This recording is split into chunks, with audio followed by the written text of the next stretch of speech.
Au son des bâtons, les marcheurs avalent les mètres en rythme.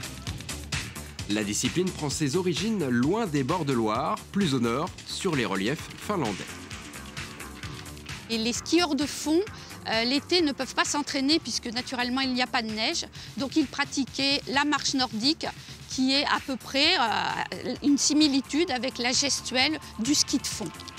Pour se lancer, rien de plus simple, de bonnes chaussures et des bâtons nordiques bien sûr.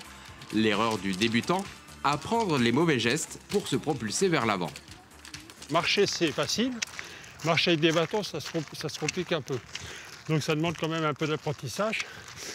Et pour avoir une gestuelle parfaite, ça demande au moins 2 ans de pratique, encadré par des coachs qui corrigent constamment, qui font faire des exercices.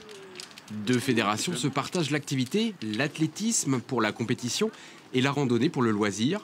Avec 5000 licenciés en région, ce sport santé se porte bien. Maintenant, la discipline est reconnue par les kinés, par les médecins, par les cardiologues qui nous envoient des gens à pathologie pour leur faire travailler les muscles, le cœur en particulier.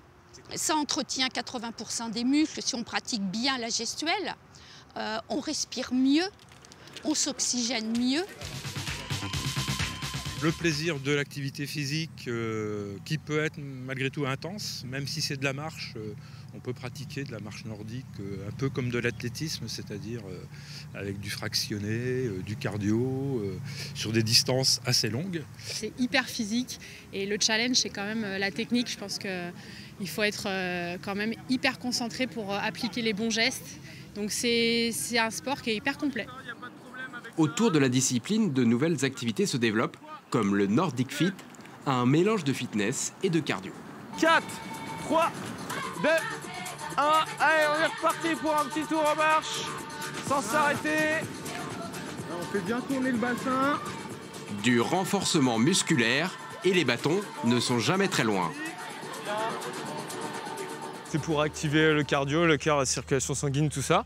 Et puis donc pareil en gardant donc, cet aspect marche nordique, donc avec la boucle qu'ils font ici. Et l'engouement se confirme en compétition. À Tours, la première course, 10 km, avait rassemblé 300 sportifs en 2021. Cette année, le nombre d'inscrits a doublé. En solo ou en groupe, la marche nordique est un sport très féminin. Ce groupe d'amis se retrouve chaque semaine à son rythme.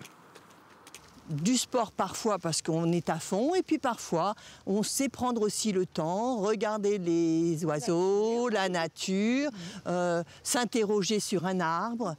C'est un peu culturel aussi parfois. Nous allons dans des villages. Moins intense que la course à pied et plus dynamique que la randonnée, la discipline se pratique partout. De quoi encore séduire un large public.